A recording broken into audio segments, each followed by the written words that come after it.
જૂનાગઢ શહેરના એ division police station વિસ્તારમાં ફરિયાદી રિઝવાન રફીકભાઈ પરમાર કે જે ભેસાણ ખેડૂતો પાસેથી અનાજ લઈ અને પોતાના પાર્ટનર રોનક નિમાવત સાથે મળી આજે અનાજની જે દુકાન છે તેના મારફતે એક કમિશનનો ધંધો કરતો હોય. ફરિયાદીના જણાવ્યા મુજબ 1 જૂનના રોજ તેના પિતરાઈ અંજુમ પરમાર સાથે જૂનાગઢ આવેલો, જ્યાં તેની રાજકોટની ગ્લોબલ એન્ટરપ્રાઇઝ પાર્ટી તરફથી જે પેમેન્ટ આવેલું આ 25 લાખ રૂપિયા એચડીએફસી બેંક ખાતેથી ઉપાડેલા અને બંને લઈ અને પોતાની ગાડીમાં જતા હોય તેવા સમયે દોલતપરા ગેટ પાસે ઊભા રહેલા. આ સમયે આ અંજુમ પરમારના અન્ય 2 મિત્રો વૈભવ નિંબાર તથા ચિરાગ પરમાર ઇનોવા ગાડી લઈ આવેલા. તેવા સમયે તેને વાતોમાં પરોવી અને અંજુમ પરમાર છે આ જે 25 લાખ રૂપિયાનો ભરેલી બેગ લઈ અને અન્ય 2 આરોપી વૈભવ નિંબાર તથા ચિરાગ પરમારની સાથે ઇનોવા ગાડી લઈને જતા રહેલા.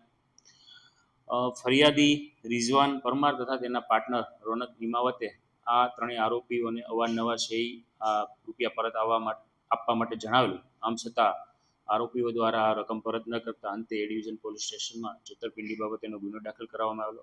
પોલીસ દ્વારા જે ઇનોવા ગાડી છે તેના નેત્રમના સર્વેલન્સમાં રાખવામાં આવ્યું.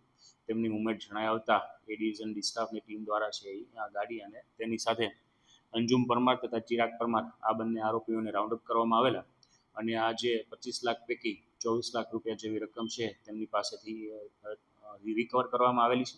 વધુમાં આ બંને આરોપીઓ વિરુદ્ધ બીએનએસએસની કાયદા મુજબ છે કાર્યવાહી હાથ ધરવામાં આવે છે.